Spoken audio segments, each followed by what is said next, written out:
Gujarat's #1 engineering university, Sankal Chand Patel University, 9642706257.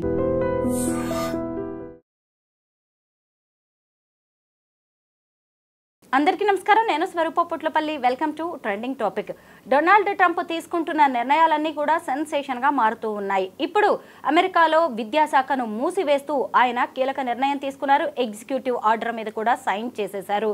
అయితే ఈ విద్యాశాఖకు సంబంధించిన ఉద్యోగాల్లో కూడా కోత విధిస్తూ ఉన్నారు. ప్రస్తుతం నాతో పాటు immigration and high court advocate Prithviraj గారు ఉన్నారు. ఆయనతో మాట్లాడి అనేక విషయాలు తెలుసుకుందాం. సార్ నమస్తే. నమస్తే స్వరూప్ గారు. అమెరికాలో విద్యాశాఖను మూసేస్తూ కీలక నిర్ణయం తీసుకున్నారు డొనాల్డ్ ట్రంప్. దీని వెనక ఉన్న బలమైన కారణం ఏంటంటారు? స్వరూప్ గారు, ఇప్పుడు ఒక కంట్రీ ఎకనామికల్ సిస్టమ్ తీసుకుంటే కనుక ఆ ఎకనామికల్ సిస్టంలో దేని కేటగిరీ దేనికి ఎంత పెట్టాలి, ఇండస్ట్రియల్కి ఎంత పెట్టాలి, ఎడ్యుకేషన్కి ఎంత పెట్టాలి, రైల్వేస్కి ఎంత పెట్టాలి అనేది వాళ్ళ అక్కడ ఉండేటువంటి ఈ ఆర్మ్స్ రిసోర్సెస్కి ఎంత పెట్టాలి, మిలిటరీకి ఎంత పెట్టాలి అనేది వాళ్ళు నిర్ణయం తీసుకుంటారు. ఇంతకుముందు అంటే 40 years బ్యాక్ టేకప్ చేసినటువంటి ఈ educational department America government 40 years back ఈ ఎడ్యుకేషన్ ఫెడరల్ గవర్నమెంటే, సెంట్రల్ గవర్నమెంటే తీసుకుంది. మేము నడుపుతాము దీన్ని అని చెప్పేసి నడుపుతూ వచ్చింది. ఇప్పుడు ట్రంప్ గవర్నమెంట్ వచ్చేసరికి ఇట్స్ ఎ బిజినెస్ గవర్నమెంట్ అని చెప్పచ్చు. బిజినెస్ గవర్నమెంట్ అంటే తను వ్యాపారం చేస్తున్నాడు. ఎక్కడ లాస్ వస్తుందో ఆ డిపార్ట్మెంట్స్ని, లేకపోతే ఎక్కడ ఓవర్ బర్డెన్ అయిపోతుందో ఆ డిపార్ట్మెంట్స్ని తొలగిస్తాడు. ఎక్కడ లాభం వస్తుందో ఆ డిపార్ట్మెంట్ని పెంచుతాడు. తన దృష్టిలో లాభం వచ్చే డిపార్ట్మెంట్ ఏంటంటే mines and minerals, oil resources and commerce and industries and shipping industries. ఇవి అతనికి లాభాలు వచ్చే ఇండస్ట్రీస్. లాస్ వచ్చే ఇండస్ట్రీస్ ఏంటి? ఈ ఎడ్యుకేషన్ డిపార్ట్మెంట్ కావచ్చు, హోమ్ల్యాండ్ డెవలప్మెంట్ కావచ్చు. ఈ డిపార్ట్మెంట్స్ అన్న వల్ల లాస్ వస్తుంది. ఈ లాస్ వచ్చే డిపార్ట్మెంట్ ఏది నేను హోల్డ్ చేసుకోను, నాకు ఇవన్నీ కూడా ఈ కంట్రీకి దీనివల్ల లాసే తప్ప లాభమేం లేదు. అండ్ ఆల్సో దీనివల్ల ఇంప్రూవ్మెంట్ పెద్ద ఏమీ లేదు. ఇంప్రూవ్మెంట్ అంటే ఎట్లా చెప్తామంటే, ఇప్పుడు ఇండియా ఉందా, ఎస్పెషల్లీ మేము సౌత్ ఇండియా తెలుగు స్టేట్లో కంపేర్ చేద్దాం. ఇక్కడ ఎడ్యుకేషన్ ఇప్పుడు గవర్నమెంట్ ఎడ్యుకేషన్ సిస్టమ్స్ ఉన్నాయి. గవర్నమెంట్ ఎడ్యుకేషన్ సిస్టమ్స్లో ప్రతి సంవత్సరం ఈ ప్రభుత్వ పాఠశాలలో తగ్గుతున్నటువంటి స్ట్రెంత్ రోజు పేపర్లో చూసే న్యూస్ ఇదే. అంటే ఇది సంక్షేమ కార్యక్రమాలు ఇక్కడ పెట్టడం వల్ల గవర్నమెంట్కి పెద్ద లాభమే రావట్లా. కొన్ని విద్యార్థులు ఏమైనా పెరిగిపోయి అబ్నార్మల్గా వాళ్ళు ఏమైనా చేస్తున్నారంటే, విద్యార్థుల తల్లిదండ్రులందరూ కూడా సెల్ఫ్ సఫిషియెంట్ అయ్యారు. ప్రైవేట్ స్కూల్స్లో జాయిన్ చేసి వాళ్ళు అక్కడ ఆ స్కూల్స్లోనూ వాటిలోనూ వాళ్ళు పెట్టుబడి పెట్టే స్థాయిలో ప్రజలు పెరిగారు. ఇంకా గవర్నమెంట్ స్కూల్స్లో పిల్లలు పంపించడం కానీ, లేకపోతే ట్రాన్స్పోర్ట్ ఫెసిలిటీస్ కానీ అన్నింటినీ కూడా వాళ్ళు భరించే స్థాయిలో ఉన్నప్పుడు ఎందుకు నేను అని ఒక ఆలోచన శక్తి పెరిగింది. అండ్ ప్రతి వాళ్ళు ఏంటంటే ప్రైవేట్ స్కూల్స్కి అట్రాక్ట్ అవుతున్నారు. సేమ్ గవర్నమెంట్ స్కూల్స్ లాగే అక్కడ కూడా అమెరికాలో కూడా అదే పరిస్థితి. వీళ్ళకి ఇచ్చే ఫండ్స్ కానీ, వీళ్ళకి ఇచ్చేటువంటి elimination of the poverty lines కానీ ఇవన్నీ కూడా పెద్దంత రిజల్ట్స్ ఏం కనపట్ల. కానీ పెట్టుబడి భారీగా పెట్టేస్తున్నారు. వీళ్ళ మీద పెట్టడం వల్ల నాకు పెద్ద ఏం ఉపయోగం లేదు, లాస్ తప్ప లాభం లేదు. నాకెందుకు వచ్చింది? స్టేట్స్ చూసుకుంటాయి. అక్కడ ఉన్నటువంటి 42 స్టేట్స్ ప్లస్ ఏ ఉన్న స్టేట్స్, ఆ స్టేట్స్ చూసుకుంటాయి. ఇంకా నేను భరించలేను వీటిని. సెంట్రల్ గవర్నమెంట్ నుంచి తీసుకొచ్చి అంటే మీకు ఫెడరల్ గవర్నమెంట్ నుంచి వాళ్ళకి పెట్టేసేసి ఎయిడింగ్ కానీ, వాళ్ళకి ఇచ్చేటువంటి ఫెసిలిటీస్ కానీ ఇవన్నీ నేను పెట్టుకుంటే వేస్ట్ అని చెప్పేసి ఒక నిర్ణయానికైతే డొనాల్డ్ ట్రంప్ రావడం జరిగింది. ఇక్కడ మనకి ఇండియన్ గవర్నమెంట్తో కంపేర్ చేసుకుంటే కనుక మనకి హ్యూమన్ రిసోర్సెస్ మినిస్ట్రీ అనేది ఉంటుంది సెంట్రల్ గవర్నమెంట్లో. హ్యూమన్ రిసోర్సెస్ మినిస్ట్రీ ఏం చేస్తుందంటే స్టేట్ గవర్నమెంట్లో ఎడ్యుకేషన్ ప్యాటర్న్స్ ఎట్లా ఉంటాయి, ఎడ్యుకేషన్స్లో ఇప్పుడు బేటీ బచావ్ బేటీ పడావ్ కానీ ఇట్లాంటి కార్యక్రమాలు ఏదైతే ఉంటే సెంట్రల్ గవర్నమెంట్ ఫండింగ్ ఇస్తూ ఉంటుంది. అక్కడ అమెరికాలో కూడా ఇట్లాంటి ఫండింగే జరుగుతూ ఉంటుంది. వీటిలన్నింటినీ మేము ఆపేసేసాం, మేము అవన్నీ లాస్, దానికన్నా తీసుకెళ్ళి మేము ఈ మైన్స్ అండ్ మినరల్స్లో పెడతాం.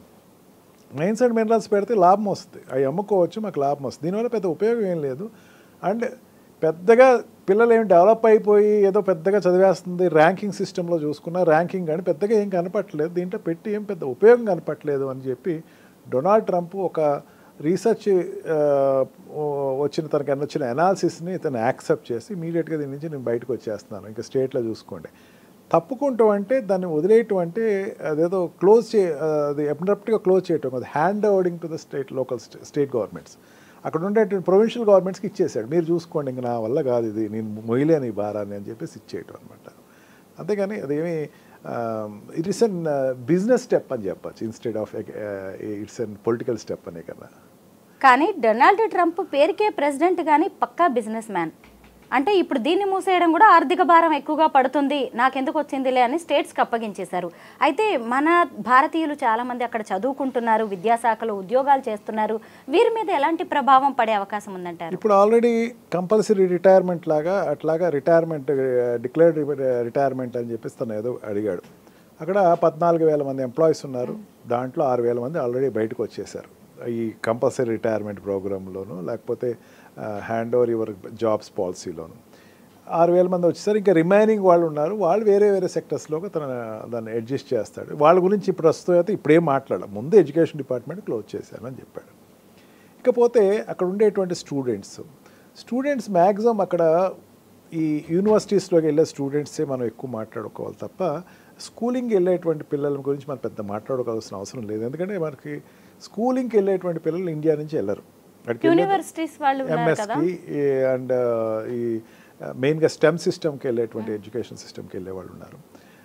కేవలం ఏంటంటే లోన్స్ దగ్గర అండ్ ఎయిడింగ్ దగ్గర కొంచెం ప్రాబ్లం ఏదో వస్తుంది, బట్ అది స్టేట్ గవర్నమెంట్ తీసుకుంటుంది. ఏ స్టేట్కి ఆ స్టేట్, వాషింగ్టన్ డీసీ కావచ్చు, వర్జీనియా కావచ్చు, అండ్ ఈ అల్బామా కావచ్చు, ఫ్లోరిడా కావచ్చు, ఆ స్టేట్స్ వాటికి ఒక సిస్టమ్ పెట్టేసుకుంటాయి, ఎయిడింగ్ అవే ఇచ్చుకుంటాయి. ఇంకా సెంట్రల్ గవర్నమెంట్ మీద ఏమీ డిపెండ్ అవ్వవు, ఎటు స్టేట్ గవర్నమెంట్ చూసుకుంటుంది. కాబట్టి ఇండియన్స్కి పెద్దంత లాస్ కింద ఏం చెప్పక్కర్లేదు ఇది. కాకపోతే ఏంటంటే లాస్ అంటే అస్సలు లాస్ లేదంటే వీళ్ళకి ఇచ్చేటువంటి మెరిట్ స్కాలర్షిప్స్ కానీ అండ్ అదర్ ఫెసిలిటీస్ కానీ కొంచెం లాస్ వచ్చేది ఉంటుంది.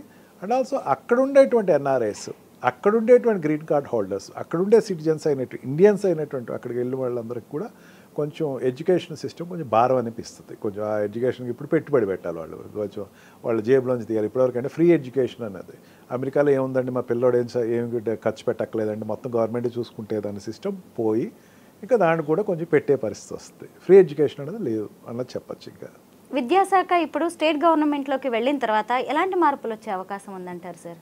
స్టేట్ గవర్నమెంట్లోకి వెళ్తే అతను చెప్పేది ఏంటంటే అనాలిసిస్, అక్కడ ఎడ్యుకేషన్ అనాలిసిస్ చెప్పేది ఏంటంటే ప్రైవేట్ ఆర్గనైజేషన్స్ ఇప్పటివరకు ఏంటంటే అంటే అమెరికాలో మ్యాక్సిమం స్కూల్స్ అని గవర్నమెంట్ స్కూల్సే ఉంటాయి, కాలేజెస్ అని కూడా గవర్నమెంట్, యూనివర్సిటీస్ తప్ప మ్యాక్సిమం అన్నీ కూడా గవర్నమెంట్ సిస్టమే ఉంటుంది. కాంపిటీషన్ అక్కడ ప్రైవేట్ స్కూల్స్ చాలా తక్కువ కాంపిటీషన్ ఉంటుంది. ఇక్కడ పెద్ద పెద్ద ప్రైవేట్ స్కూల్స్ ఉన్నట్టు అక్కడ ఉండవు, అన్నీ కూడా గవర్నమెంట్ స్కూల్. ఇక్కడ గవర్నమెంట్ స్కూల్స్ అనేసరికి ఒక రకమైనటువంటి తక్కువ భావం ఉంటుంది, అక్కడ అట్లా కాదు.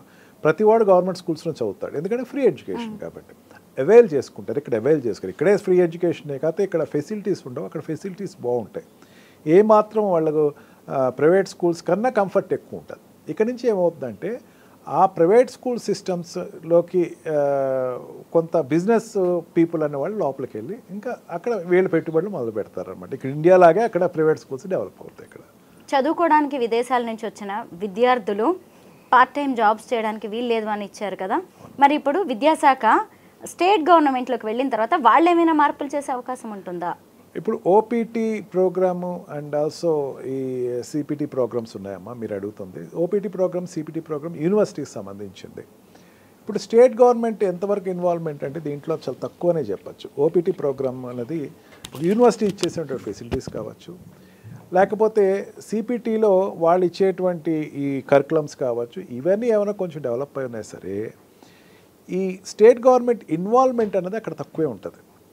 స్టేట్ గవర్నమెంట్ ఇన్వాల్వ్మెంట్ ఎప్పుడూ కూడా ఈ పార్ట్ టైం జాబ్స్ మీద పెద్దంతగా వెళ్ళదనే చెప్పచ్చు.